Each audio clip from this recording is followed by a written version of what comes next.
रूस की क्रांति, ये एनसीईआरटी बुक का है। पूरा क्वेश्चन बाय क्वेश्चन बना हुआ है और एक एक लाइन है, ये नहीं कि लाइन छूटा हुआ है, उसमें पूरा सेम है। ठीक है, जैसे आप लगेगा बुक ही पढ़ रहे हो, जैसे जैसे बुक क्रम में दिया है वैसे इसमें नोट्स बना हुआ है। और इससे बेनिफिट एक होगा कि हमारा कॉन्सेप्ट क्लियर होगा, क्योंकि क्वेश्चन बना के जब हम आंसर देखते हैं ना तो उसमें कॉन्सेप्ट साफ साफ दिया रहता है। यूरोप के सबसे बड़ा पिछड़ा औद्योगिक देश कौन था? तो यूरोप में सबसे बड़ा पिछड़ा औद्योगिक देश रूस था। रूस की सत्ता पर समाजवादियों ने कब कब्जा किया? तो रूस की सत्ता पर समाजवादियों ने 1917 ईस्वी में कब्जा किया था। समाजवादी की सबसे पहली सरकार कहाँ बनी थी? तो समाजवादी की सबसे पहली सरकार रूस में बनी थी। अक्टूबर क्रांति किस घटना को कहा जाता है? तो अक्टूबर की क्रांति को फरवरी भी कहा जाता है। ये ध्यान देना, मोस्ट इंपॉर्टेंट लाइन है ये, यह चीज़ें ध्यान देनी है कि अक्टूबर की क्रांति को किस घटना को कहा जाता है। तो जो घटना फरवरी 1917 में हुई थी, जिसमें राजशाही का पतन हुआ था, उसको भी अक्टूबर क्रांति में ही शामिल किया जाता है और अक्टूबर की घटनाओं को ही अक्टूबर क्रांति कहा जाता है। जो यह घटी थी 25 नवंबर अक्टूबर को। ठीक है, 25 अक्टूबर को, और मानते कब है? 7 नवंबर को। 7 नवंबर क्यों माना जाता है? ग्रेगोरियन कैलेंडर से, और उनका जो जूलियन कैलेंडर था वो 25 अक्टूबर था। ठीक है, तो इसलिए उसको अक्टूबर की क्रांति कही जाती है, क्योंकि इन्होंने जो ग्रेगोरियन कैलेंडर अपनाया था 1920 में अपनाया था। 1914 में रूस और उनके पूरे साम्राज्य पर किसका शासन था? तो जार निकोलस द्वितीय का शासन था। रूसी साम्राज्य के अंग में कौन कौन इनका हिस्सा आता है? तो रूसी साम्राज्य का जो कौन कौन हिस्सा जो था आता है, तो इसमें था पहला मास्को के आसपास का भू क्षेत्र था, दूसरा आज का फिनलैंड है, और लातविया, लिथुआनिया, एस्टोनिया, पोलैंड और यूक्रेन व बेलारूस के जो किस हिस्से थे वो किसके अंतर्गत आते हैं? तो ये सब आते हैं, रूस के अंतर्गत आते थे। रूसी साम्राज्य कहाँ तक फैला हुआ था? तो रूसी साम्राज्य प्रशांत महासागर तक फैल गया था। कहाँ तक फैला था? प्रशांत महासागर तक फैल गया था। रूसी साम्राज्य के अंतर्गत और कौन से हिस्से आते थे? तो रूसी साम्राज्य के अंतर्गत आज का मध्य एशिया, जॉर्जिया, आर्मेनिया, अजरबैजान, ये सब हिस्से आते हैं रूसी साम्राज्य के अंतर्गत। यानी रूसी साम्राज्य के अंतर्गत कौन से हिस्से आ गए हैं? तो आज का मध्य एशिया, जॉर्जिया, आर्मेनिया, अजरबैजान, और कौन था? मास्को के आसपास का क्षेत्र था। आज का जो फिनलैंड है वो है, लातविया है, लिथुआनिया है, एस्टोनिया है, पोलैंड है, और यूक्रेन व बेलारूस के जो हिस्से हैं किसके अंतर्गत थे? तो रूसी साम्राज्य के अंतर्गत आते थे। रूस के किस धर्म के लोग ज़्यादा थे? रूस में किस धर्म के लोग ज़्यादा थे? तो रूस में ऑर्थोडॉक्स क्रिश्चियनिटी के लोग ज़्यादा थे। किसके ज़्यादा थे? तो ऑर्थोडॉक्स क्रिश्चियनिटी के लोग रूस में ज़्यादा थे। रूसी ऑर्थोडॉक्स क्रिश्चियनिटी किस चर्च से उपजी शाखा थी? तो रूसी ऑर्थोडॉक्स क्रिश्चियनिटी जो थी वो ग्रीक ऑर्थोडॉक्स चर्च से उपजी शाखा थी। किससे? ग्रीक ऑर्थोडॉक्स चर्च से उपजी शाखा थी। रूसी ऑर्थोडॉक्स क्रिश्चियनिटी किस चीज चर्च से उपजी शाखा थी? तो ग्रीक ऑर्थोडॉक्स चर्च से उपजी शाखा थी। रूस में रूसी ऑर्थोडॉक्स क्रिश्चियनिटी के अलावा और कौन से धर्म के लोग रहते थे? तो रूस में रूसी ऑर्थोडॉक्स क्रिश्चियनिटी के अलावा कैथोलिक वर्ग के लोग थे, प्रोटेस्टेंट थे, मुस्लिम थे और बौद्ध धर्म के लोग थे। रूसी साम्राज्य के कितनी प्रतिशत जनता थी जो आजीविका के लिए खेती पर निर्भर थी? तो 85% थी। वहीं पर फ्रांस और जर्मनी पर आश्रित जनता जो खेती पर जनता आश्रित थी वो कितनी थी? उनका प्रतिशत तो 40 से 50% था। जो जनता किस पे आश्रित थे? खेती पे आश्रित थी। रूस का अनाज का सबसे बड़ा क्या था? तो रूस अनाज का सबसे बड़ा निर्यातक था, यानी रूस अनाज का सबसे बड़ा निर्यातक था। रूस के औद्योगिक क्षेत्र कहाँ थे? तो रूस के औद्योगिक क्षेत्र सेंट पीटर्सबर्ग और मॉस्को में थे। कहाँ पे थे? तो सेंट पीटर्सबर्ग के रूर क्षेत्र में थे, और कहाँ पे थे? मॉस्को में था। रूस के ज़्यादातर उत्पादन कौन करता था? तो रूस में ज़्यादातर उत्पादन कारीगर करते थे। कौन करते थे? कारीगर थे। यानी रूस में ज़्यादातर उत्पादन कौन करता था? औद्योगिक क्षेत्र में थे, कारीगर करते थे।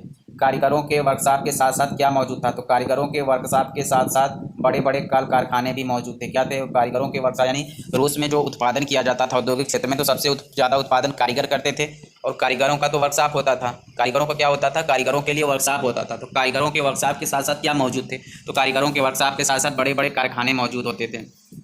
रूस में बहुत सारे कारखाने कब चालू हुए थे? तो रूस में बहुत सारे कारखाने 1870 के दशक में, 1870 नहीं 1890 के दशक में।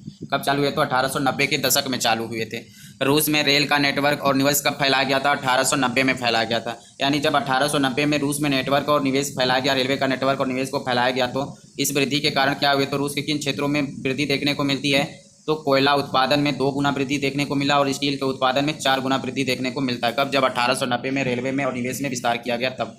कोयला में 2 गुना और स्टील में 4 गुना।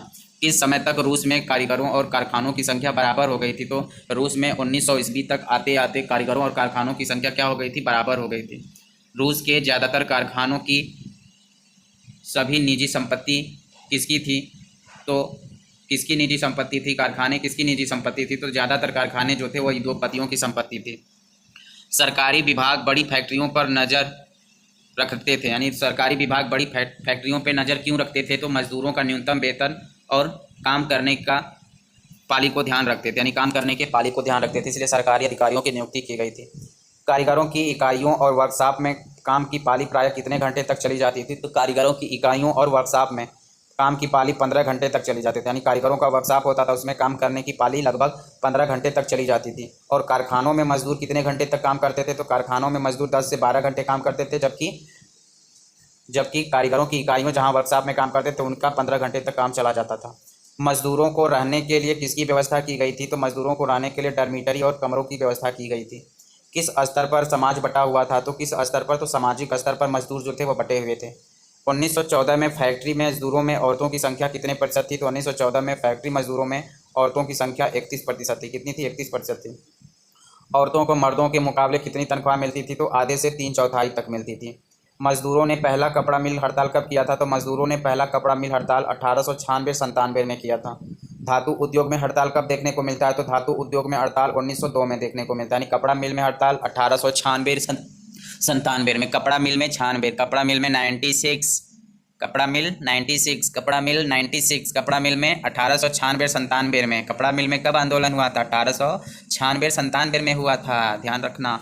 धातु उद्योग में हड़ताल कब हुआ था? धातु उद्योग में 1902 में। धातु उद्योग धातु धातु धातु धातु दो कब हुआ था? धातु 1902 में हुआ था। और कपड़ा कब हुआ था? कपड़ा 1896 हुआ था। और धातु कब हुआ था? 1902 हुआ था। पहले क्या होगा? पहले कपड़ा होगा, पहले कपड़ा होगा उसके बाद धातु होगा। तो कपड़ा कब हुआ? 1896 में। और धातु कब हुआ? 1902 में हुआ। रूस में देहात की ज़्यादातर ज़मीनें कौन खेती पर करता है? तो रूस में देहात की ज़्यादातर ज़मीन पर किसान खेती करते थे। रूस की देहात पर ज़्यादातर ज़मीन पर कौन खेती करता था? किसान खेती करते थे। विशाल संपत्तियों पर किसका कब्जा था? तो विशाल संपत्तियों पर सामंतों का, राजशाहियों का और ऑर्थोडॉक्स चर्च का कब्जा था। रूस के समाज में किसान का स्वरूप कैसा था? तो रूस के समाज में किसान का स्वरूप जैसे मजदूर कारखानों और वर्कशॉप में बटे हुए थे वैसे किसान भी बटे हुए थे। यानी कि मजदूर कारखानों और वर्कशॉप में बटे हुए थे। यानी कि रूस में जो मजदूर थे तो मजदूरों का श्रेणी किस में बटा हुआ था? तो कारखानों में बटा हुआ था और वर्कशॉप के रूप में बटा हुआ था। वर्कशॉप की स्थिति क्या थी? दयनीय थी। यानी वर्कशॉप में जो काम करते थे उनकी स्थिति दयनीय थी कारखानों की अपेक्षा। वैसे ही किसान भी जो थे वह समाज में बटे हुए थे। किसान का स्वभाव कैसा था? किसान का स्वभाव कैसा था? किसान जो थे वे धार्मिक थे। इक्का दुक्का को छोड़ दिया जाए तो जो किसान थे वे नवाबों और सामंतों का सम्मान नहीं करते थे। यानी इक्का दुक्का किसान को छोड़ दिया जाए तो जो किसान थे वह नवाबों और सामंतों का सम्मान नहीं करते थे। फ्रांसीसी के किसान जो थे वह फ्रांसीसी के किसान या ब्रिटानी के किसान क्या करते थे? तो फ्रांसीसी के किसान और जो ब्रिटानी के किसान थे वह नवाबों का सम्मान के साथ साथ नवाबों के बचाने के लिए युद्ध भी लड़ते थे। लेकिन रूस के जो किसान थे अगर इक्का दुक्का को छोड़ दिया जाए तो वो नवाबों को परेशान करते थे, उनका कोई सम्मान नहीं करते थे। इस प्रकार रूस और फ्रांस के किसान में अंतर था। क्या अंतर था? रूस के किसान अपने नवाब के साथ क्या बर्ताव करते थे? तो रूस के किसान नवाबों की ज़मीन छीनकर किसानों में बांट दी जाती थी और किसान लगान भी नहीं चुकाते थे और कई जगह जमींदारों की हत्या हो चुकी थी। रूस में किसानों के द्वारा जमींदार की हत्या दक्षिणी रूस में कब देखने को मिली? तो किसानों द्वारा जमींदार की हत्या दक्षिणी रूस में 1902 में देखने को मिली। कब मिलती है? 1902 में देखने को मिलती है। 1902 में किसानों द्वारा जमींदारों की हत्या पूरे रूस में कब देखने को मिलने लगी? तो 1905 में। यानी कि दक्षिणी रूस में किसानों की हत्या 1902 में देखने को मिलती है और पूरे रूस में 1905 में देखने को मिलती है, जब रूस की पहली क्रांति हुई थी 1905 में।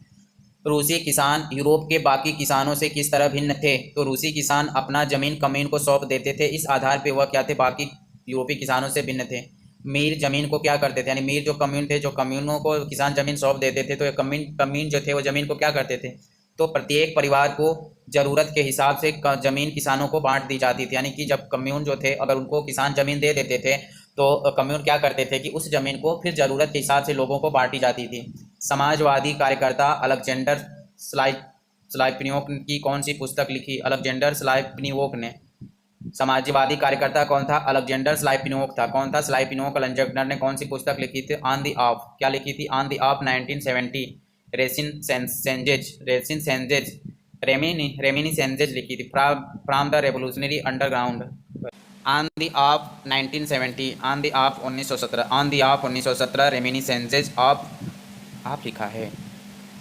Remini सेंजेज from the revolutionary underground. यह पुस्तक किसकी थी? अलेक्जेंडर स्लैपिनियोक की थी। अलेक्जेंडर स्ल्याजी वेग के विवरण से बैठकों के बारे में क्या क्या जानकारी मिलती है? तो वो कहता है कि एक एक कारखाना और प्रत्येक दुकान में जाकर प्रचार करना। दूसरा, अध्ययन चक्र भी चलाए जाते थे। किसी मुद्दे पर कानूनी बैठक बुलाई जाती थी। तो किस मुद्दे पर? तो आधुनिक मुद्दे पर कानूनी बैठक बुलाई जाती थी। आधुनिक मुद्दों को किसमें समाहित कर दिया जाता था? तो मजदूर वर्ग की मुक्ति के संघर्ष से। यह बात किसने लिखी थी? तो यह बात सब लिखी थी अलेक्जेंडर स्ल्याजी ने। स्ल्याजी बेग। गैर कानूनी बैठक कब आयोजित की जाती थी? तो गैर कानूनी बैठक जब जरूरत पड़ने पर गैर कानूनी बैठक आयोजित की जाती थी। तुरंत जरूरत पड़ने पर तुरंत गैर कानूनी बैठक आयोजित की जाती थी। और आधुनिक मजदूरों को किसमें समाहित कर दिया गया जाता था? तो आधुनिक मुद्दों को मजदूर वर्ग की मुक्ति के संघर्ष में। और बैठक कब आयोजित की जाती थी? तो लंच के समय, शाम को, फाटक के बाहर, यार्ड में, सीढ़ियों पर, ये सब बैठक आयोजित की जाती थी। प्लग का काम कौन संभालता था? प्लग का काम कौन संभालता था? तो प्लग का काम सबसे जागरूक मजदूर समझता था। यानी प्लग का काम कौन संभालता था? तो प्लग का काम कौन संभालेगा? तो सबसे जागरूक मजदूर ही संभालेगा ना भाई। प्लग का काम अगर नहीं संभाले तो सब मर जाएगा। रूस में कब तक सभी राजनीतिक पार्टियां गैर कानूनी थी? तो रूस में सभी पार्टियां 1914 से पहले तक सभी पार्टियां जो थी वह गैर कानूनी थी। यानी कि रूस में जितनी भी पार्टियों का गठन किया गया था सब पार्टियां गैर कानूनी थी। Russian social democratic workers party का गठन कब हुआ था? तो Russian social democratic workers party का गठन 1898 में हुआ था। इस पार्टी का गठन किसने किया था? तो इस पार्टी का गठन प्लेखेनेव ने किया था। सोशल डेमोक्रेटिक प्रजातांत्रिक लोकतांत्रिक पार्टी का गठन किसने किया था? तो प्लेखेनेव ने किया था। कब? 1898। Russian social democratic workers party का गठन। रूसी सामाजिक लोकतांत्रिक पार्टी किसने स्थापित की थी? तो समाजवादियों ने स्थापित की थी। कौन सी? रूसी सामाजिक लोकतांत्रिक श्रमिक पार्टी, यानी श्रमिक पार्टी किसने स्थापित की थी? तो समाजवादियों ने। यानी RSDWP की स्थापना किसके विचार से प्रभावित थी? तो RSDWP की स्थापना कार्ल मार्क्स के प्रभाव से आधारित थी। क्यों? क्योंकि श्रमिक वर्ग संघर्ष की बात कर रहा है, तो वर्ग संघर्ष का सिद्धांत किसने दिया था? तो कार्ल मार्क्स ने दिया था। तो इस तरह से Russian social democratic works party किसके विचार से प्रभावित होगी? तो कार्ल मार्क्स के प्रभाव से प्रभावित होगी। RSW को गैर कानूनी संगठन के रूप में कार्य क्यों करना पड़ रहा था? तो सरकार के आतंक के कारण इसको गैर कानूनी संगठन के रूप में कार्य करना पड़ रहा था।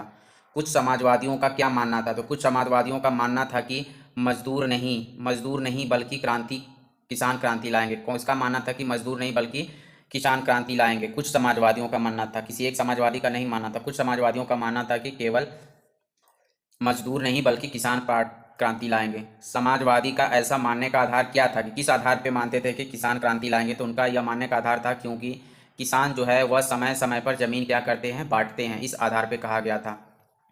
रूस के ग्रामीण इलाके में समाजवादी काफ़ी सक्रिय कब हुए थे? तो रूस के ग्रामीण इलाके में समाजवादी ज़्यादा संख्या में सक्रिय 19वीं सदी में हुए थे। कब हुए थे? 19वीं सदी में हुए थे।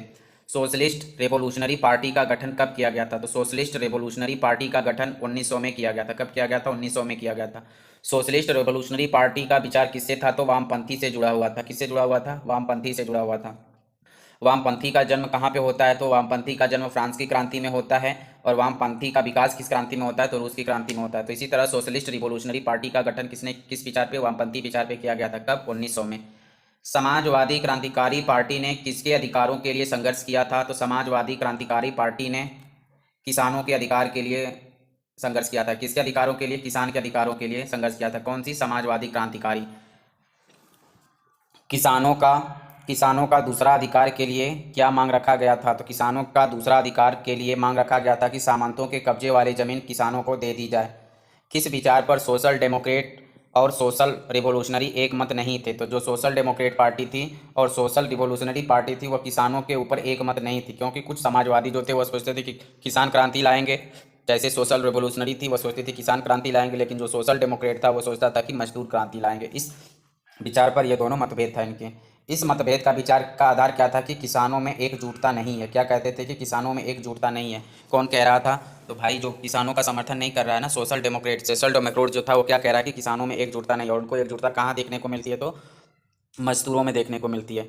किसानों में एकजुटता नहीं है, यह आधार किसने दिया था? तो किसानों में एकजुटता नहीं है यह आधार लेनिन ने दिया था। किसने दिया था? यह आधार लेनिन ने दिया था कि किसानों में एकजुटता नहीं है। किसान एकजुट क्यों नहीं थे? यह बात किसने कही है कि किसान एकजुट क्यों नहीं थे? तो लेनिन कहता है। इनके पीछे कारण क्या बताया? कि किसान कई वर्गों में बटे हुए हैं। जैसे कुछ किसान धनी थे, कुछ बड़े किसान थे और कुछ गरीब किसान थे। तो मजदूर भी तो बटे हुए थे लगभग में। किसान मतभेद के अलावा दूसरे मतभेद क्या थे? तो किसान मतभेद के अलावा दूसरे मतभेद यह थे कि संगठनिक राजनीति के सवाल पर गहरे मतभेद थे। किस सवाल पर गहरे मतभेद थे? तो किसान के अलावा गहरे मतभेद थे संगठनिक रणनीति के सवाल पे। यानी कि संगठन का रणनीति कैसे होगा उस सवाल पे ज़्यादा मतभेद थे। गहरा मतभेद किस पे था? तो संगठनिक राजनीति के सवाल पे मतभेद था। किसान का उतना मुद्दा ज़्यादा नहीं था। संगठनिक राजनीतिक सवाल पर किसके बीच मतभेद था? तो बोल्शेविक और मेंशेविक के बीच मतभेद था।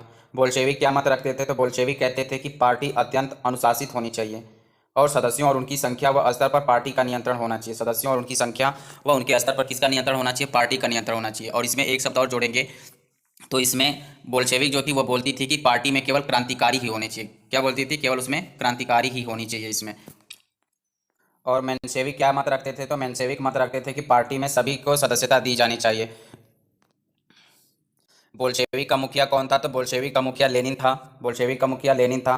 मेंशेविक का मुखिया कौन था? मेंशेविक का मुखिया जूलियन मार्टो और पावेल एक्सेलरोड था। कौन था? मेंशेविक का मुखिया कौन था? मेंशेविक का मुखिया मार्टो और पावेल एक्सेलरोड था और मार्टो था। दोनों पार्टी में मतभेद किस विचार पे हुआ था? तो दोनों पार्टी में मतभेद जो हुआ था वो साधन एवं अनुशासन के मुद्दे पर हुआ था। बोल्शेविक पार्टी किसका समर्थन कर रही थी? तो बोल्शेविक पार्टी सर्वहारा वर्ग का समर्थन कर रही थी और मेंशेविक पार्टी मध्यवर्गीय वर्ग का समर्थन कर रही थी। यूरोपीय शासकों के विपरीत 20वीं सदी में शुरू हुई क्या यूरोपीय शासकों के विपरीत 20वीं सदी के शुरुआत तक रूस में कौन सी घटना देखने को मिलती है? तो रूस में जार संसद के अधीन नहीं था, यानी कि जो रूस में जार जो था वो संसद के अधीन नहीं था। कब? 20वीं सदी तक, यानी 20वीं सदी। और देश में जो था संसद जो था वह जार जो था, जो राजा थे, और देशों में यूरोपीय देशों में जो राजा रहता था वो संसद के अधीन रहता था। लेकिन 20वीं सदी का समय आ गया था रूस में, लेकिन फिर भी जार संसद के अधीन नहीं था। यह अंतर देखने को मिलता है। कब? 20वीं सदी तक। जार को संसद के अधीन नहीं होने की प्रथा को समाप्त करने के लिए किसने मुहिम चलाई थी? तो जार को संसद के अधीन नहीं होने की प्रथा को समाप्त करने की मुहिम उदारवादियों ने चलाई थी। किसने चलाई थी? तो उदारवादियों ने चलाई थी कि जार जो है वह संसद के हिस्सा नहीं है, उसको संसद के हिस्सा में शामिल करने के लिए आंदोलन किसने चलाया था? तो उदारवादियों ने चलाया था। और इसकी प्रक्रिया कब देखने को मिलती है? तो 1905 में देखने को मिलती है, जब पहला संसद ड्यूमा का गठन किया जाता है, जब पहली क्रांति होती है 1905 में। लेकिन 1906 में क्रांति कमजोर पड़ती है और ड्यूमा का कुछ अधिकार फिर से छीन लिया जाता है। ठीक है, तो उदारवादियों ने क्या किया? आंदोलन चलाया था जार को संसद में शामिल करने के लिए। 1905 की क्रांतियों के दौरान उदारवादियों ने संविधान की रचना के लिए किसको साथ लिया? तो जब 1905 में क्रांतिकारियों के दौरान उदारवादियों ने, क्योंकि उदारवादी विरोध कर रहे थे, जार को संसद में लाना है, तो उदारवादी 1905 में क्रांति के दौरान संविधान की रचना के लिए, संविधान की रचना कौन करने जा रहे थे? तो उदारवादी संविधान की रचना करने जा रहे थे। जब ये संविधान की रचना करने जा रहे थे तो किसको साथ में ले लिए? तो सोशल डेमोक्रेट पार्टी को और सोशल रिवोल्यूशनरी पार्टी को साथ में लिए। सोशल डेमोक्रेट जो पार्टी थी वो मजदूर का समर्थन करती थी और सोशल रिवोल्यूशनरी पार्टी थी जो वो किसान का समर्थन करती थी। उदारवादियों का किसका समर्थन मिला? तो उदारवादियों ने सोशल डेमोक्रेट का समर्थन लिया, सोशल रिवोल्यूशनरी का समर्थन लिया, और उनका और किसका समर्थन मिला? तो राष्ट्रवादियों का समर्थन मिला। जैसे राष्ट्रवादियों में कौन थे? जैसे पोलैंड थे। और जदीदियों में किसको मिला? तो इस्लाम आधुनिकीकरण के समर्थक, इनका भी समर्थन मिला था। तो जदीदी किसे कहा जाता था? तो रूस में रहने वाले वह हिस्सा था जो इस्लाम आधुनिकीकरण के समर्थक थे, उनको जदीदी कहा जाता था। रूसी मजदूरों के लिए कौन सा साल बुरा रहा, यानी कौन सा दौर था जो रूसी मजदूरों के लिए बहुत बुरा रहा? तो वह साल था 1904 का। कौन सा साल था? 1904 का साल था। रूसी मजदूरों के वास्तविक वेतन में कितने प्रतिशत की कटौती की गई? तो रूसी मजदूरों के वास्तविक वेतन में गिरावट आई। कटौती तुम कहाँ से जोड़ दिया मेरे? कटौती दिया ही नहीं, कटौती पढ़ ले रहा। रूसी मजदूरी के वास्तविक वेतन में कितने प्रतिशत की गिरावट आई? तो इसलिए ध्यान दिया जाता है ना कि तुम क्या करोगे, पूरा क्वेश्चन पढ़ते नहीं हो, थोड़ा सा पढ़ोगे, छोड़ लोगे कि ये लिखा होगा और ऑप्शन मार के आ जाओगे बाद, अरे मैंने तो ध्यान ही नहीं दिया यार, ये लिखा हुआ था। पहले वही हरकत कर रहे हैं तो एग्जाम में भी तो वही हरकत करोगे ना। तो पहले क्वेश्चन को पहले पूरा पढ़ो दिमाग से, कुछ और मत सोचो, पढ़ाई पे ध्यान दो। रूसी मजदूरों के वास्तविक वेतन में कितने प्रतिशत की गिरावट आई थी? तो रूसी मजदूरों के वास्तविक वेतन में 20% की गिरावट आई। कब आई थी? 1904 में। मजदूरों का बहुत बुरा दौर था 1904 में रूस में। वेतन में गिरावट का कारण क्या था? क्यों वेतन में गिरावट आई थी? क्योंकि जरूरी चीज़ों की कीमत में वृद्धि होने से इनके वास्तविक वेतन में 20% की गिरावट आ गई थी। असेंबली ऑफ रशियन वर्कर्स का गठन कब हुआ था? यानी कि assembly of workers of Russian workers, देखो फिर जोड़ दिए तुम उसमें। असेंबली ऑफ रशियन वर्कर्स का गठन कब हुआ था? 1904 में हुआ था। कब हुआ था? 1904 में। असेंबली ऑफ रशियन वर्कर्स का गठन कब हुआ था? 1904 में। Russian workers, assembly of Russian workers का गठन कब हुआ था? 1904 में हुआ था। कब हुआ था? 1904 में। कब? 1904 में। मजदूर संगठन की सदस्यता में वृद्धि कब हुई थी? तो मजदूर संगठन की सदस्यता में वृद्धि 1904 ईस्वी में हुई थी। ठीक, यानी जो कुछ नहीं, आगे बढ़ो। रूसी श्रमिक सभा के कितने सदस्यों को नौकरियों से निकाल दिया गया था? तो रूसी श्रमिक सभा का गठन कब किया गया था? 1904 में किया गया। क्यों? क्योंकि भाई इनकी स्थिति दयनीय हो गई थी, तो सभा का गठन करना ही पड़ेगा ना। तीनों ने रूसी श्रमिक सभा का गठन किया था। कब? 1904 में। जब 1904 में का 4 से बहुत बड़ा संबंध है इनका। 1904 में ये क्या करते हैं, इनका 20% आमदनी कम हो जाती है, तो 1904 में रूसी श्रमिक सभा का गठन करते हैं। जब रूसी श्रमिक सभा का गठन करते हैं तो उनमें से इनके 4 सदस्यों को भी बाहर निकाल दिया जाता है। ये 4 सदस्य जो निकाले गए थे वो किस कंपनी में कार्य करते थे? तो प्यूटीलो। कौन सी कंपनी में? प्यूटीलो आयरन वर्क्स में। प्यूटीलो कौन सी कंपनी में? प्यूटीलो आयरन्स में, आयरन कंपनी में। ब्यूटीलो मतलब नहीं, ब्यूटीलो आयरन में काम करो, ब्यूटीलो आयरन कंपनी में काम करोगे तो ब्यूटी मिलेगा तुम्हें। भूत हो जाओगे, भूत करिया भूत हो जाओगे, ब्यूटी नहीं मिलेगा तुम्हें, समझे? तो 4 मजदूरों को किस कंपनी से निकाला गया था? तो प्यूटीलो आयरन वर्कर्स कंपनी से निकाला गया था। कहाँ के मजदूर निकाय जाने पर आंदोलन करने का ऐलान किया? निकाले जाने पर बाबू। कहाँ के मजदूरों को निकाले जाने पर आंदोलन करने का ऐलान किया गया? तो प्यूटीलो आयरन वर्क्स के मजदूरों को निकाले जाने पर ऐलान किया। कहाँ के मजदूर हड़ताल पे चले गए? तो सेंट पीटर्सबर्ग के मजदूर हड़ताल पे चले गए। इनकी संख्या कितनी थी? तो इनकी संख्या 1,10,000 से ज़्यादा थी। कितनी थी? 1,10,000 से ज़्यादा थी। यानी कि हड़ताल का आदेश कौन देता है? प्लूटोनियो आयरन वर्क्स कंपनी का। लेकिन हड़ताल पर जाते कौन है? तो सेंट पीटर्सबर्ग के मजदूर हड़ताल पर चले जाते हैं। उनकी संख्या कितनी थी? 1,10,000। सेंट पीटर्सबर्ग के मजदूरों की मांग क्या थी? सेंट पीटर्सबर्ग के मजदूरों की मांग थी कि काम को 8 घंटे किया जाए, वेतन में वृद्धि की जाए और कार्य स्थिति में सुधार किया जाए, यह उनकी मांग थी। मजदूरों का नेतृत्व कौन कर रहा था? मजदूरों का नेतृत्व पादरी गैपान कर रहा था। कौन कर रहा था? पादरी गैपान कर रहा था। मजदूरों का जुलूस कहाँ पर पहुंचा? तो मजदूरों का जुलूस विंटर पैलेस यानी जार के महल के पास पहुंचता है। मजदूरों पर किसने हमला किया? तो मजदूरों पर पुलिस और कोसेक्स ने हमला किया था। किसने हमला किया था? पुलिस और कोसेक्स ने हमला किया था। इस घटना में कितने लोग मारे गए? तो इस घटना में 100 लोग मारे गए और 300 लोग घायल हुए थे। कितने लोग मारे गए थे? 100 लोग मारे गए थे और 300 लोग घायल हुए थे। इस घटना को किस नाम से जाना जाता है? तो इस घटना को खूनी रविवार के नाम से जाना जाता है। किस नाम से जाना जाता है? खूनी रविवार के नाम से जाना जाता है। यह घटना कब घटी थी? 9 जनवरी 1905 ईस्वी को घटी थी। कब घटी थी यह घटना? 9 जनवरी 1905 को घटी थी। 1905 की इस क्रांति की शुरुआत किस घटना से हुई थी? तो 1905 की क्रांति की शुरुआत इसी घटना से यानी खूनी रविवार की घटना से ही तात्कालिक कारण माना जाता है। संविधान सभा की मांग करते हुए यूनियन ऑफ यूनियंस की स्थापना किसने की? तो संविधान सभा की मांग करते हुए यूनियंस ऑफ यूनियंस की स्थापना वकील, डॉक्टर, इंजीनियर, मध्यवर्गीय कामगार आदि ने किया था। संविधान की मांग करते हुए यूनियन ऑफ यूनियंस की स्थापना 1905 में की गई थी। जदीदी कौन थे? जदीदी कौन थे? तो रूसी साम्राज्य में रहने वाले सक्रिय मुसलमान थे जो सुधारवादी थे। क्या थे? सुधारवादी थे। सुधारवादी मुस्लिम थे। ये सक्रिय सुधारवादी मुस्लिम थे जो रूसी साम्राज्य में रहते थे और इस्लाम आधुनिकीकरण के समर्थक थे। ये सुधारवादी मुसलमान थे, कट्टरवादी मुसलमान नहीं थे, सुधारवादी मुसलमान थे। कौन? जदीदी। जार ने निर्वाचित परामर्शदाता संसद या ड्यूमा का गठन की सहमति कब दी थी? 1905 में दी थी। यानी कि जार ने निर्वाचित परामर्शदाता सांसद ड्यूमा को क्या कहा जाता था? परामर्शदाता सांसद कहा जाता था। ट्रेड यूनियन और कमेटियां कब से ट्रेड यूनियन और कमेटियां कब से अनधिकृत या अनऑफिशियल रूप से काम करने लगी? तो 1905 से। ट्रेड यूनियन और कमेटियां जो थी वह अनधिकृत रूप से काम करने लगी 1905 से। राजनीतिक गतिविधि पार्टियों पर पाबंदी कब लगाई गई? 1905 में लगाई गई थी। ठीक है। जार ने ड्यूमा को बर्खास्त कब कर दिया था? तो जार ने पहली ड्यूमा को 75 दिन के अंदर बर्खास्त कर दिया था। पहली ड्यूमा को कितने दिन के अंदर बर्खास्त किया? 75 दिन के अंदर। क्यों? क्योंकि पुनर्निर्वाचित ड्यूमा को कितने दिन में बर्खास्त कर दिया गया? तो पुनर्निर्वाचित ड्यूमा को 3 महीने के अंदर बर्खास्त कर दिया गया। यानी कि ड्यूमा का गठन कब होता है? 1905 में होता है। ठीक है। कब? मार्च 1905 में ड्यूमा का गठन होता है। लेकिन पहली ड्यूमा को 75 दिन के अंदर खत्म कर दिया जाता है और उसके बाद जब दोबारा निर्वाचित होती है ड्यूमा तो उसको भी 3 महीने के अंदर खत्म कर दिया जाता है। पहली को 75 दिन में और दूसरी को 3 महीने में। जार ने तीसरी ड्यूमा में किसे भर लिया? तो तीसरी ड्यूमा का जब निर्माण किया गया तो जार ने इसमें किसे भर लिया? तो रूढ़िवादी राजनेताओं को भर लिया था। यानी कि तीसरी ड्यूमा का जब गठन किया गया 3 महीने बाद, यानी दूसरी ड्यूमा 3 महीने बाद समाप्त कर दी गई। तीसरी ड्यूमा जब बनाई गई तो उसमें जार ने किसको भर लिया? तो रूढ़िवादी राजनेताओं को भर लिया। किस प्रकार भरा था? तो मतदान कानूनों में फेरबदल करके किसको भर लिया? रूढ़िवादी राजनेताओं को भर लिया। पहले विश्व युद्ध के खेमे के बाद में कौन शामिल हुआ? यानी कि पहले विश्व युद्ध के खेमा में बाद में कौन शामिल हुआ? तो इटली और रोमानिया शामिल हुए थे। बाद में कौन शामिल हुआ? इटली और रोमानिया शामिल हुए थे। इटली किसकी तरफ से शामिल हुआ था? तो इटली मित्र देशों की तरफ से शामिल हुआ था। इससे पहले वह किस गुट का था? तो इससे पहले वह संघ गुट का था, यानी किस गुट का? जापान जर्मनी के साथ था। बाद में किसके साथ हो जाता है? तो बाद में पहले विश्व युद्ध में मित्र देश की तरह से भाग लेता है। सेंट पीटर्सबर्ग का नाम बदलकर क्या रखा गया? तो पेट्रोग्राद रखा गया था। क्यों रखा गया था? क्योंकि सेंट पीटर्सबर्ग का नाम जर्मनी विरोधी भावना के कारण था। सेंट पीटर्सबर्ग का नाम क्या था? जर्मन नाम था। जर्मन विरोधी का आधार क्या था? जर्मन विरोधी का अधिकार जार की पत्नी जरीना अलेक्जेंड्रिया थी। जरीना को सरकार सलाहकार कौन था? तो जरीना का सलाहकार रासपुतिन था।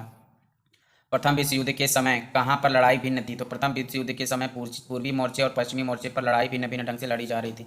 पश्चिमी मोर्चे की घटना क्या थी? तो पश्चिमी मोर्चे की घटना थी कि सैनिक पूर्वी फ्रांस की सीमा पर बनी खाइयों से लड़ाई लड़ रहे थे, यानी कि सैनिक जो थी वह पूर्वी फ्रांस की सीमा पर बनी खाइयों से लड़ाई लड़ रहे थे। पूर्वी मोर्चे पर क्या घटना घटी? तो सेना काफ़ी बड़ी फासला तय कर लिया था। सेना ने क्या कर लिया था? बहुत बड़ा फासला तय कर लिया था और बहुत बड़े सैनिक यहीं मरे थे। कहाँ पे बहुत बड़े सैनिक मरे थे? तो पूर्वी हिस्से में बहुत बड़े सैनिक मरे थे।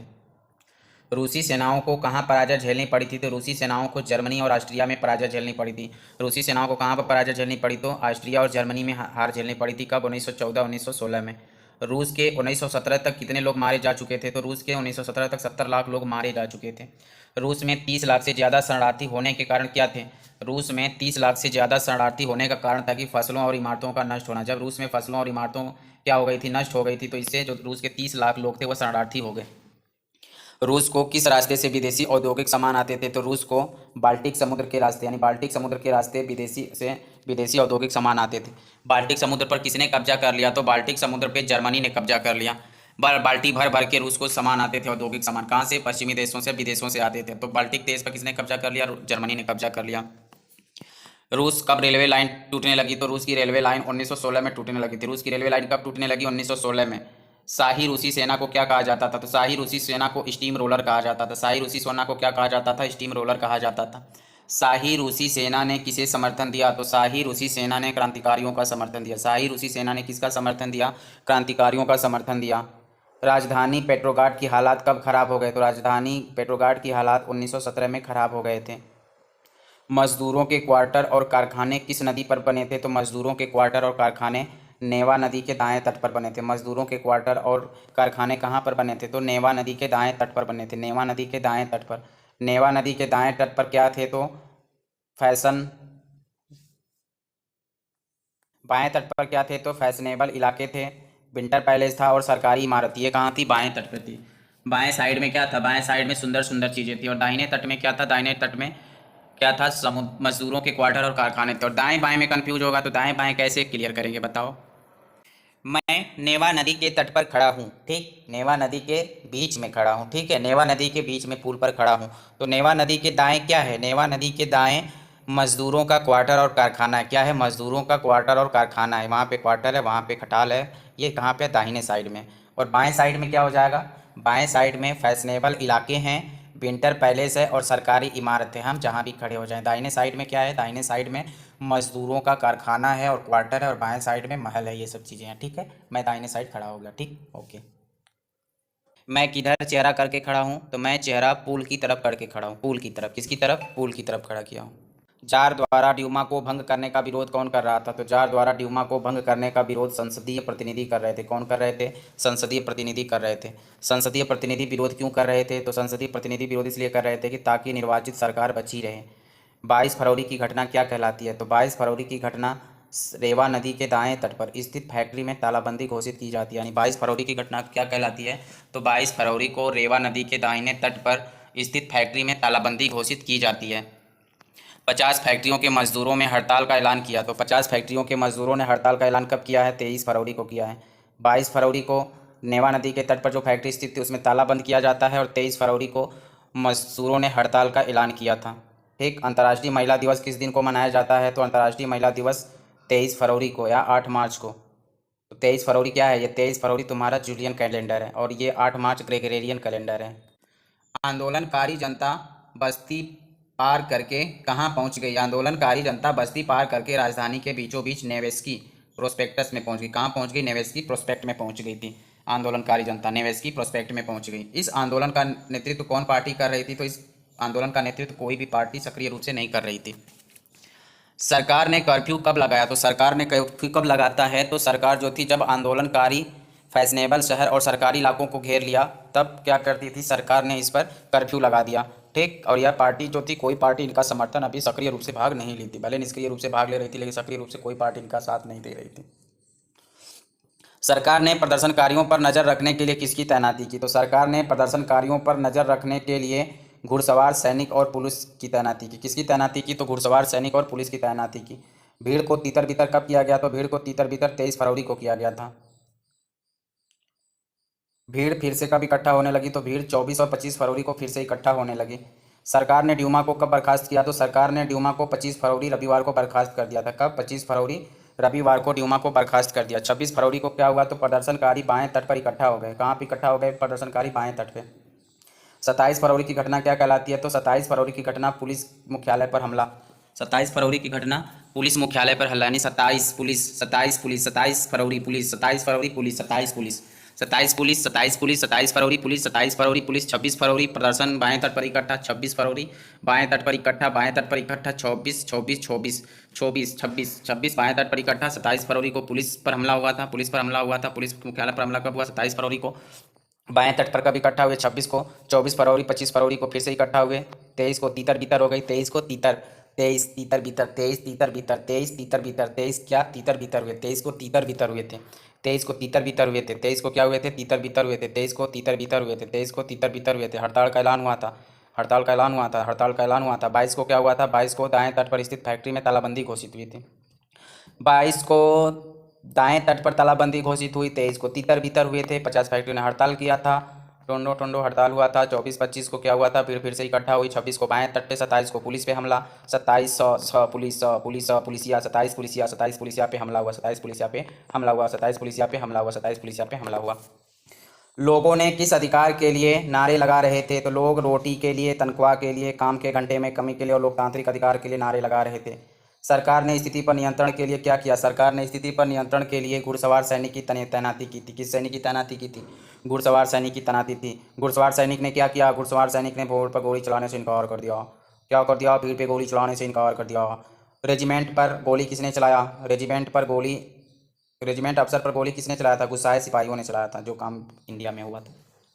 रेजिमेंट अफसर पर गोली किसने चलाया? गुस्साए सिपाहियों ने चलाया था। कितने रेजिमेंटों ने बगावत कर किसानों से मिल गए? तो कितने रेजिमेंट थे जो बगावत करके किसानों से मिले थे? तो 3 रेजिमेंट थे। कितने रेजिमेंट थे? 3 रेजिमेंट थे जो बगावत करके किसानों से मिल गए। सोवियत का निर्माण किसने और कब किया था? तो सोवियत का निर्माण 27 फरवरी 1917 को हुआ था। सोवियत का निर्माण कब हुआ था? Soviet 27 Soviet 27 Soviet 27 27 7 7 Soviet Soviet 7 7 Soviet दोनों साथ सोए थे। दोनों साथ सोए थे। तो सोवियत सोवियत दोनों साथ सोवियत 2 7 सोवियत दोनों साथ सोवियत 2 7 सोवियत मतलब 27 दोनों साथ सोवियत सोवियत 2 साथ लिखेंगे तो क्या हो जाएगा? दोनों साथ मतलब 2 साथ बराबर 27 दोनों साथ सोवियत। दोनों साथ सोए थे कब? 1917 में। किसान और सिपाही सोए थे। दोनों साथ में कौन सोए थे? तो किसान और सिपाही दोनों साथ सोए थे। कहाँ पे? सोवियत में। तो सोवियत का गठन किसने किया? सोवियत का निर्माण किसने किया? तो किसान और सिपाही ने किया। कब किया था? 27 फरवरी 1917 को। मोस्ट इंपॉर्टेंट क्वेश्चन, करंट हो गया, ट्रिक भी हो गया। ट्रिक क्या हो गया? कि दोनों साथ सोए थे। दोनों साथ सोए थे। कौन साथ सोए थे? किसान और सिपाही दोनों साथ सोए थे। कब सोए थे? 27 फरवरी 1917 को सोए थे और सोवियत का गठन किया था। ठीक है। इस सोवियत का क्या नाम दिया गया? तो इस सोवियत को नाम दिया गया पेट्रोग्राद सोवियत। क्या नाम दिया गया? पेट्रोग्राद सोवियत नाम दिया गया। Petrograd Soviet. सोवियत को क्या नाम दिया गया? Petrograd Soviet.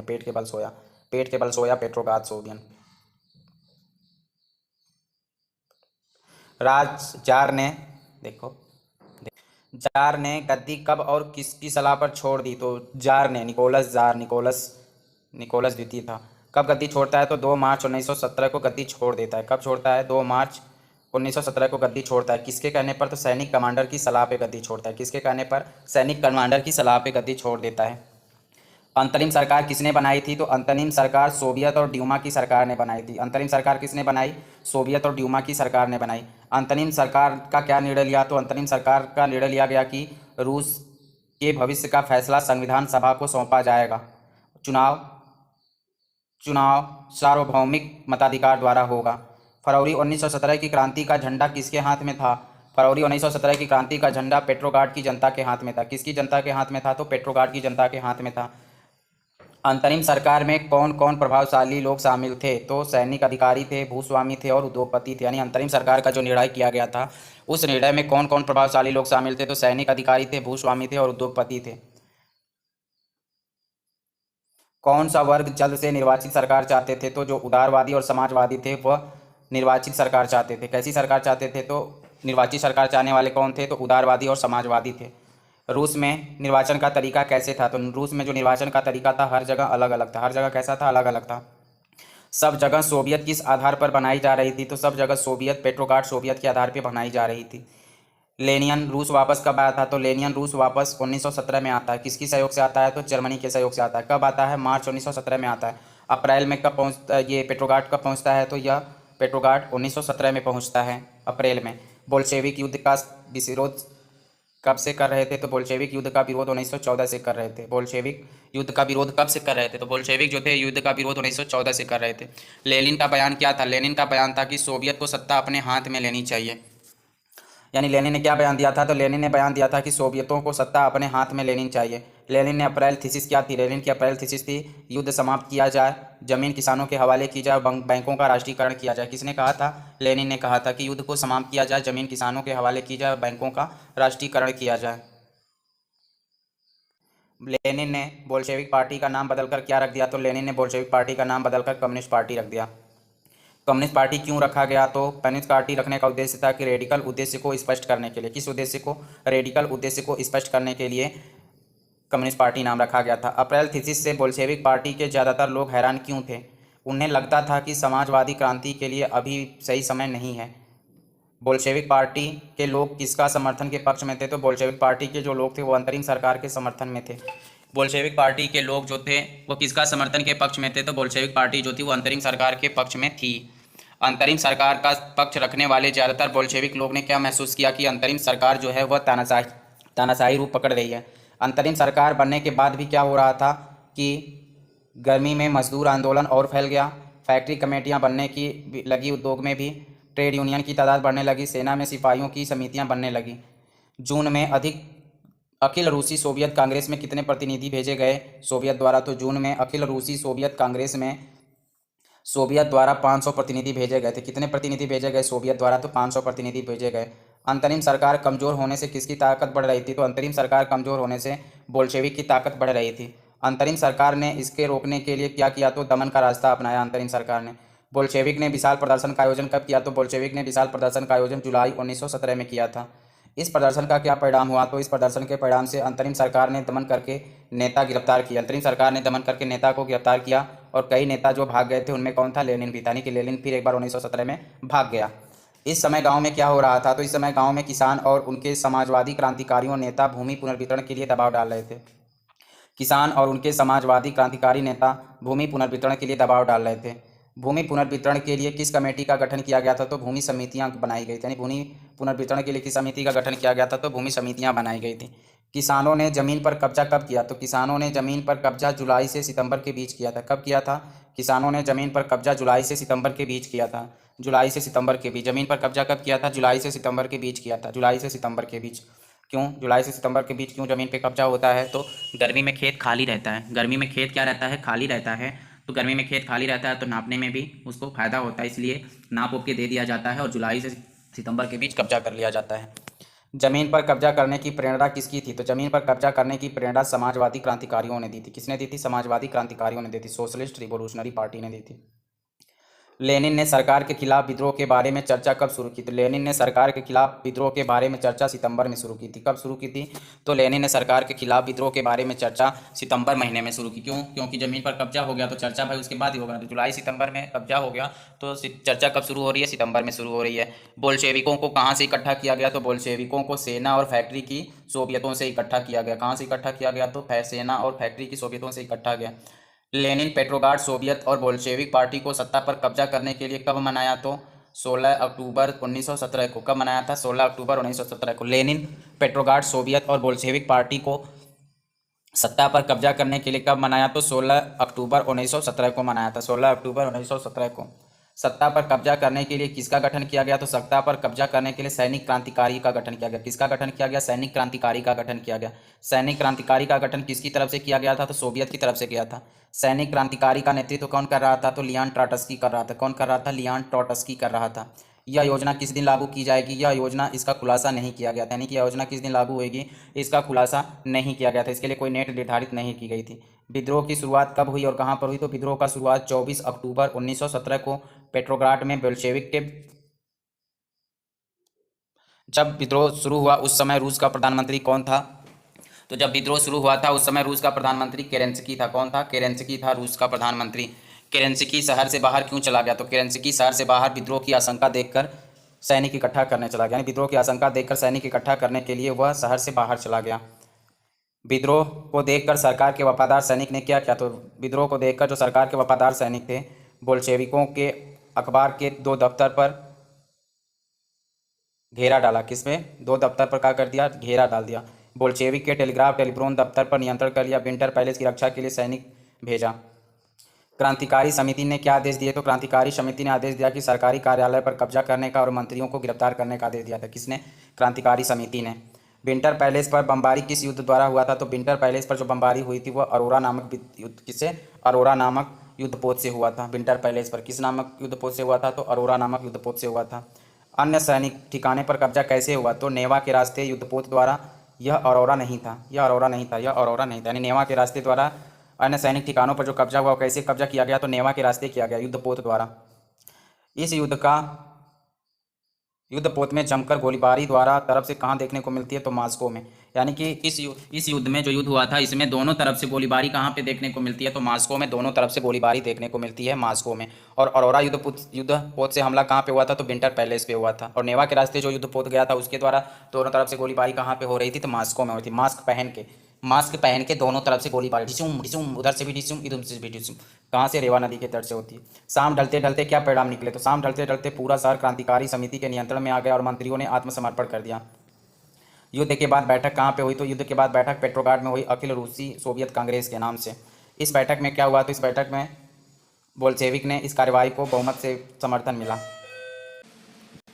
मास्को पेट्रोग्राद इलाके पर बोल्शेविकों का नियंत्रण कब स्थापित होता है, तो मास्को पेट्रोग्राद इलाके पर बोल्शेविकों का नियंत्रण दिसंबर में स्थापित होता है। किस महीने में, दिसंबर में। किस महीने में, दिसंबर में मास्को पर पेट्रोग्राद के इलाके पर बोल्शेविकों का नियंत्रण स्थापित होता है। बोल्शेविक किस संपत्ति के खिलाफ में थे, तो बोल्शेविक निजी संपत्ति के खिलाफ में थे। किस संपत्ति के खिलाफ में थे, निजी संपत्ति के खिलाफ में थे।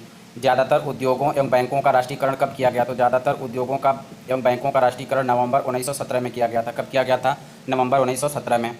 जमीन को किस संपत्ति के अंतर्गत रखा गया, तो जमीन को सामाजिक संपत्ति के अंतर्गत रखा गया था। किसानों को क्या करने की खुली छूट मिल गई, तो सामंती जमीन पर कब्जा करने की खुली छूट मिल गई थी। शहरों में बोल्शेविक ने क्या क्या बदलाव किए, तो शहरों में बोल्शेविक ने मकान मालिक के लिए रहने का हिस्सा छोड़कर बचे हिस्से छोटे छोटे भाग में बांट दिया गया। यानी कि शहर में बोल्शेविक ने क्या किया, तो मकान मालिक के रहने का जो था उसको छोड़कर, जिसमें मकान मालिक रह सके, उसका हिस्सा छोड़कर बचे हिस्से के छोटे छोटे भाग में बांट दिया गया। बोल्शेविकों ने अभिजात वर्ग के साथ क्या किया, तो बोल्शेविकों ने अभिजात वर्ग के पुराने पाबंदियों पर रोक लगा दी गई।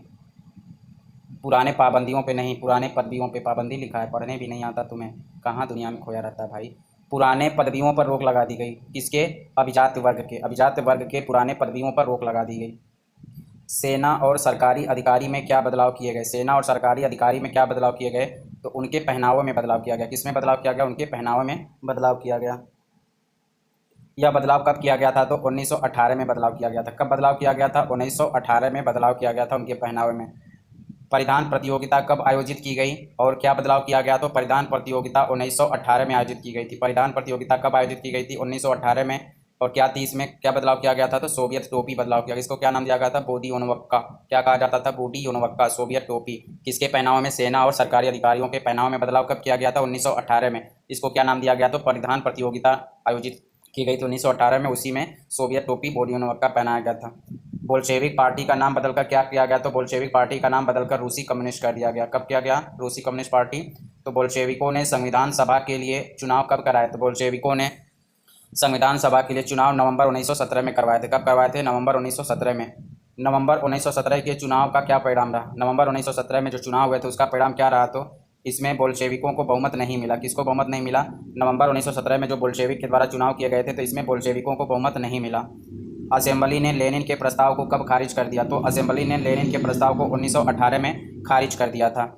लेनिन ने क्या क्या मत देकर असेंबली बर्खास्त कर दी। तो लेनिन ने कहा कि अनिश्चित परिस्थिति में चुनी गई असेंबली के मुकाबले अखिल रूसी सोवियत कांग्रेस जो है वह ज़्यादा लोकतांत्रिक संस्था है। यह कहकर असेंबली के मत को बर्खास्त कर दिया, यानी असेंबली को ही बर्खास्त कर दिया लेनिन ने।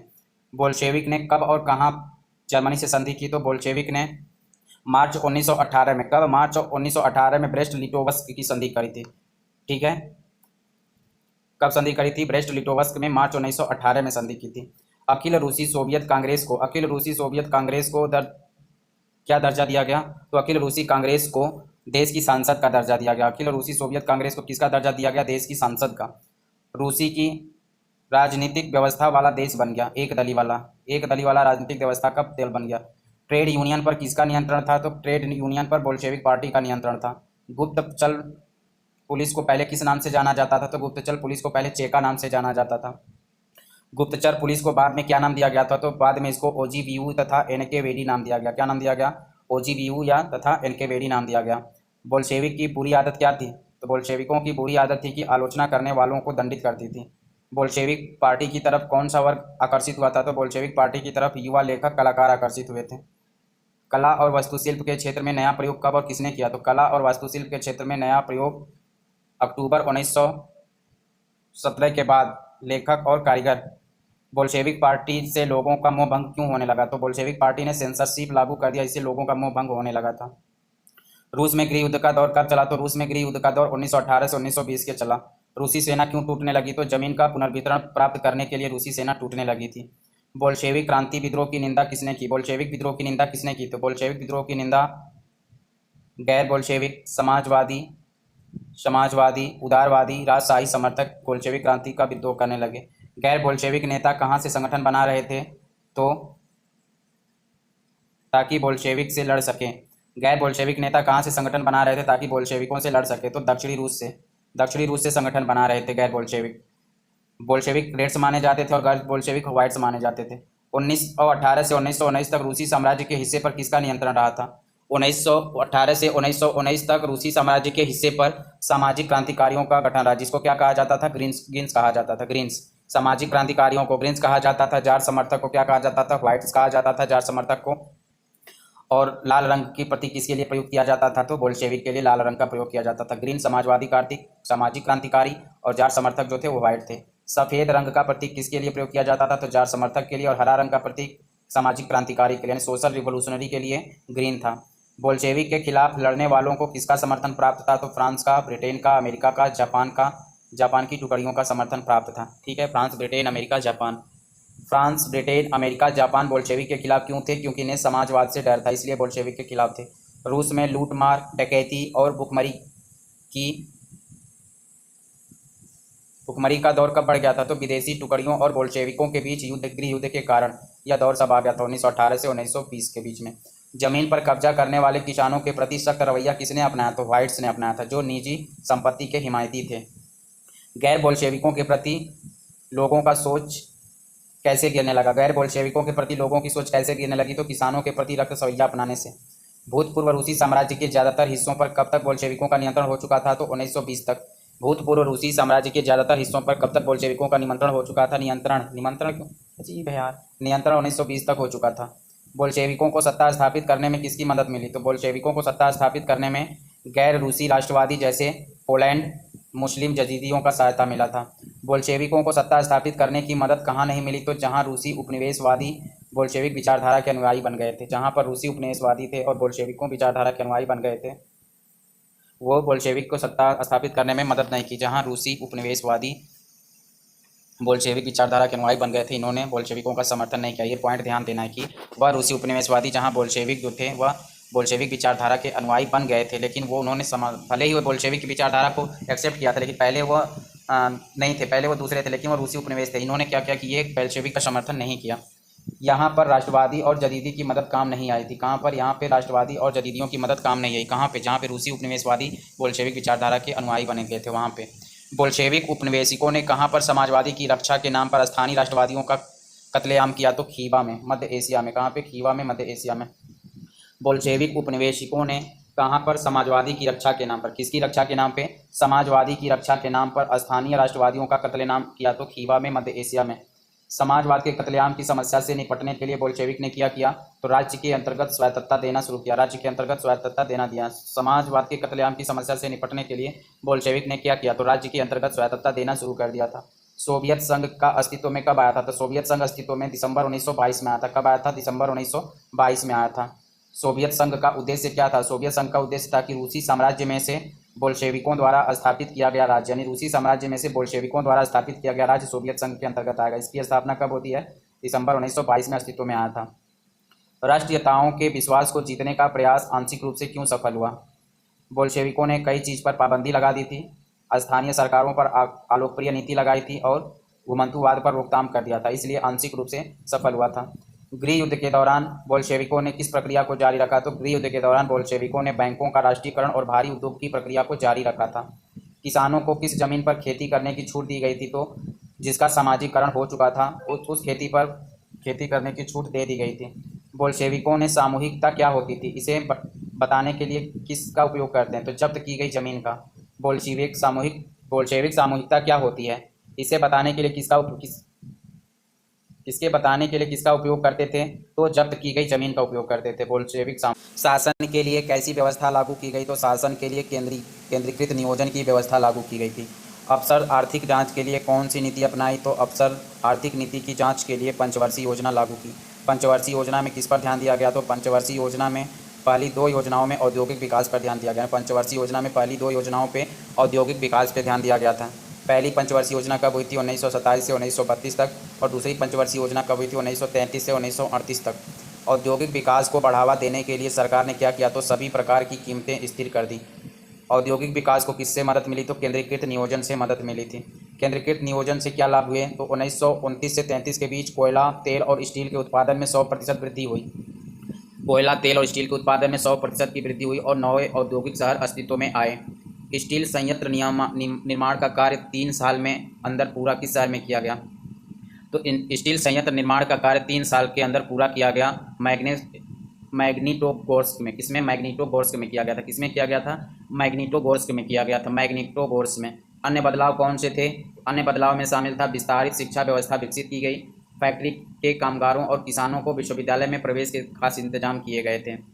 फैक्ट्री में बालवाड़ी किसके लिए खोजी गई थी? बालवाड़ी खोजी गई महिला कामगारों के बच्चों के लिए। आदर्श रिहायशी मकान किसके लिए बनाए गए? तो आदर्श रिहायशी मकान मजदूरों के लिए बनाए गए थे। आदर्श रिहायशी मकान।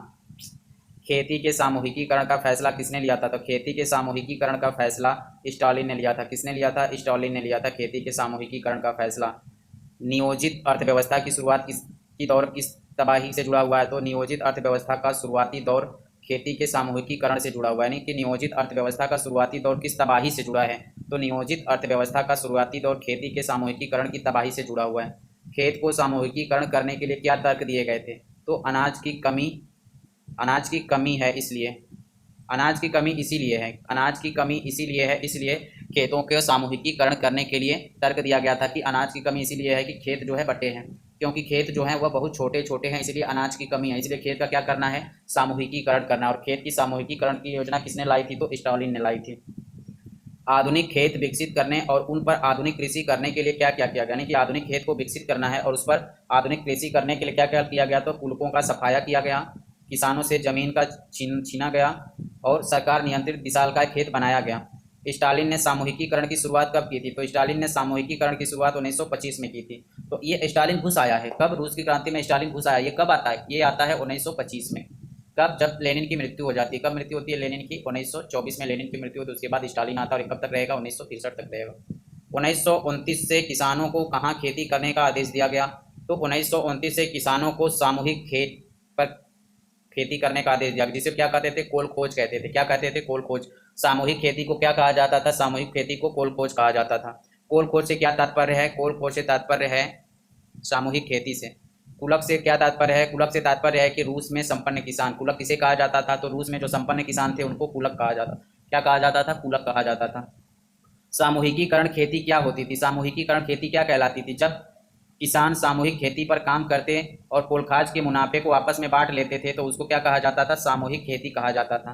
किसान सामूहिक खेती पर काम करते थे और कोलखोज के मुनाफे को आपस में बांट लेते थे, उसको सामूहिक। कोलखोज क्या कहलाता था? सामूहिक खेती कहलाता था कोलखोज। 1929 से 1931 के बीच मवेशियों की संख्या में कितनी कमी आ गई? तो 1929 से 1931 के बीच में मवेशियों की संख्या में 1/3 कमी आ गई थी। सामूहिकीकरण का विरोध करने वाले के साथ कैसा बर्ताव किया जाता था? तो सख्त सजा दी जाती थी और देश से निकाल दिया जाता था। सामूहिकीकरण का विरोध करने वाले किसान का क्या विचार था? सामूहिकीकरण का विरोध करने वाले किसान क्या विचार था? वे न तो अमीर हैं, न ही समाजवाद के विरोधी हैं, किसी अन्य कारण से सामूहिक खेती नहीं करना चाहते थे। वे न तो अमीर हैं, ना ही समाजवाद के विरोधी हैं, वे किसी अन्य कारण से सामूहिक खेती नहीं करना चाहते हैं। ठीक है। स्टालिन ने ऐसे किसानों के साथ क्या किया? तो सीमित स्तर पर स्वतंत्र किसान की व्यवस्था जारी कर रहने दी बिना मदद किए, यानी कि सीमित स्तर पर स्वतंत्र किसानी की व्यवस्था जारी रहने दी बिना किसी मदद किए। जो सामूहिकीकरण का विरोध न करने वाले किसान के क्या विचार थे? यानी जो सामूहिकीकरण का जो किसान विरोध नहीं करते थे वो किसान थे, वो कहते थे कि वे ना तो अमीर हैं, ना ही समाजवाद के विरोधी हैं, किसी अन्य कारण से सामूहिक खेती नहीं करना चाहते। तो उन्होंने ये बोला था। तो इनको स्टालिन ने क्या किया कि इनको स्टालिन ने सीमित स्तर पर स्वतंत्र किसानी की व्यवस्था दे दी और ये उस पर जारी किसानी करते रहे। जारी किसानी का होता है भाई, सोवियत स्तर पर स्वतंत्र किसानों की व्यवस्था जारी रहने दी, यानी कि जो स्वतंत्र किसान थे जो कार्य कर रहे थे उनको करने दिया। सोवियत इतिहास का सबसे बड़ा अकाल कब पड़ा था? सोवियत इतिहास का सबसे बड़ा अकाल 1930 से 1933 के बीच पड़ा था। कब पड़ा था? 1930 से 1933 के बीच पड़ा था। कितने लोग मारे गए थे इस अकाल में? तो 40 लाख लोग से ज़्यादा मारे गए थे। बोल्शेविक के सत्ता और नीति से वहाँ की समाजवादी पार्टियां सहमत नहीं थी। कहाँ की? यूरोप की। बोल्शेविक की सत्ता और नीति से कहाँ की समाजवादी पार्टियां सहमत नहीं थी? तो यूरोप में सहमत नहीं थी। मेहनत कशों द्वारा राज्य की स्थापना का संभावना दुनिया के सामने किसने प्रस्तुत की? तो बोल्शेविकों ने प्रस्तुत की थी। इंग्लैंड में बनी कम्युनिस्ट पार्टी का नाम क्या था? इंग्लैंड में जो कम्युनिस्ट पार्टी बनी थी उसका नाम क्या था? तो उसका नाम था Communist Party of Great Britain. बोल्शेविकों ने उपनिवेश को क्या छूट दी थी? तो बोल्शेविकों ने उपनिवेश को अपने रास्ते का अनुसरण कर सकते हैं, यह छूट दिया गया था। Conference of the people of the east की स्थापना किसने की थी? तो conference of the people of the east की स्थापना 1920 में की गई थी। कब की गई थी? 1920 में। कम्युनिस्ट कॉमिंटर्न क्या थे? कॉमिंटर्न क्या है? कॉमिंटर्न कम्युनिस्ट पार्टियों की अंतर्राष्ट्रीय संस्था है। यह कम्युनिस्ट इंटरनेशनल का संक्षिप्त रूप है। बोल्शेविक समर्थक समाजवादी पार्टियों का अंतर्राष्ट्रीय महासंघ, यानी कॉमिंटर्न क्या है? कॉमिंटर्न क्या है? कम्युनिस्ट पार्टियों की अंतर्राष्ट्रीय संस्था है। कॉमिंटर्न कम्युनिस्ट इंटरनेशनल का संक्षिप्त रूप है। बोल्शेविक समर्थक समाजवादी पार्टियों का अंतर्राष्ट्रीय महासंघ है। बोल्शेविक समर्थक समाजवादी पार्टियों का अंतर्राष्ट्रीय महासंघ है। सोवियत संघ किस यूनिवर्सिटी में विदेशियों को शिक्षा दी गई? सोवियत संघ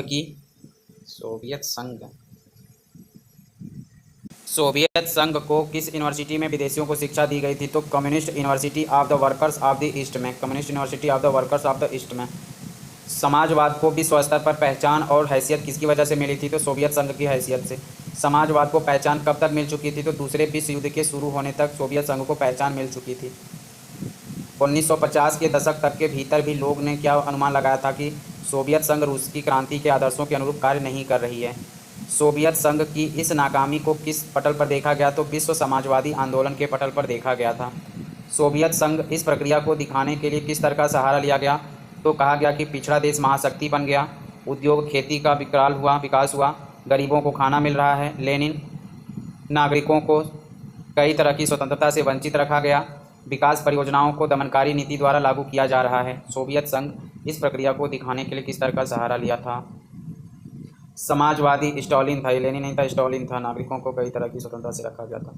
समाजवादी देश के रूप में अंतर्राष्ट्रीय स्तर पर सोवियत संघ की प्रतिष्ठा काफ़ी कम देखने को कब मिलने लगती है? यानी समाजवादी देश के रूप में अंतर्राष्ट्रीय स्तर पर सोवियत संघ की प्रतिष्ठा काफ़ी कम देखने को कब मिलने लगती है? तो 20वीं सदी में देखने को मिलने लगती है। कब देखने को मिलने लगती है? 20वीं सदी में।